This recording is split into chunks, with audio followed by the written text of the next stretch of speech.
claims. OK, well, we're joined by Head of Campaigns at the Taxpayers Alliance, Elliot Keck. Elliot, I think it's important to speak to someone from the Taxpayers Alliance because this is fundamentally about the British taxpayer having to cough up more and more of their hard-earned cash to essentially subsidise people who have just entered the country.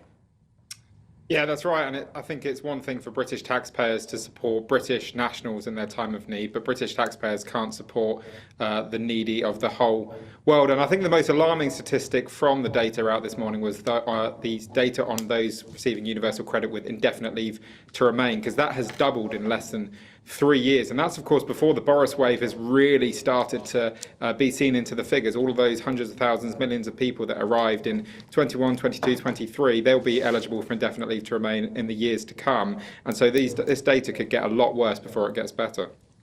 Why are we seeing such a large number of people on universal credit when very often you hear in the media that recent arrivals have no recourse to public funds, that they have to pay a surcharge to use facilities like the NHS? How is it that people are claiming these sorts of benefits?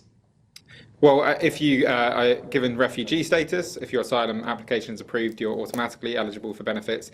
And if you have if you get indefinite leave to remain, which only takes 5 years, remember, 5 years of being on a certain type of visa will get you indefinite leave to remain. That will also make you eligible for benefits. And as we know, it's become easier to claim benefits in recent years, given particularly when we put mental health at parity with physical health, when we changed assessments to over the phone instead of in person. So all the things have combined together. I think it was Emmanuel Macron himself that said that Britain needs to sort out our benefit system to ensure it doesn't act as such a pull factor for migrants looking, for example, to cross a channel, but not just to cross a channel, of course, flying here on otherwise entirely legal work visas.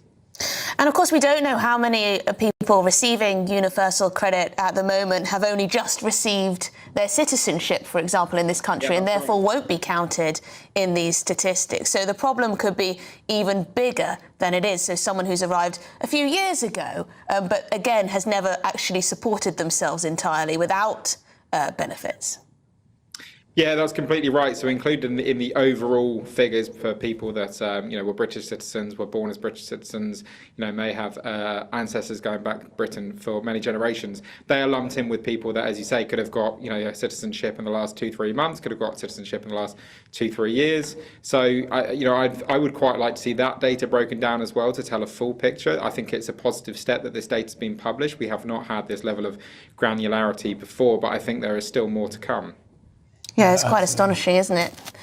Yeah, well, Elliot Keck, we're going to have to leave it there, but thanks indeed for explaining these astonishing figures for us. Head of Campaigns at the Taxpayers Alliance there.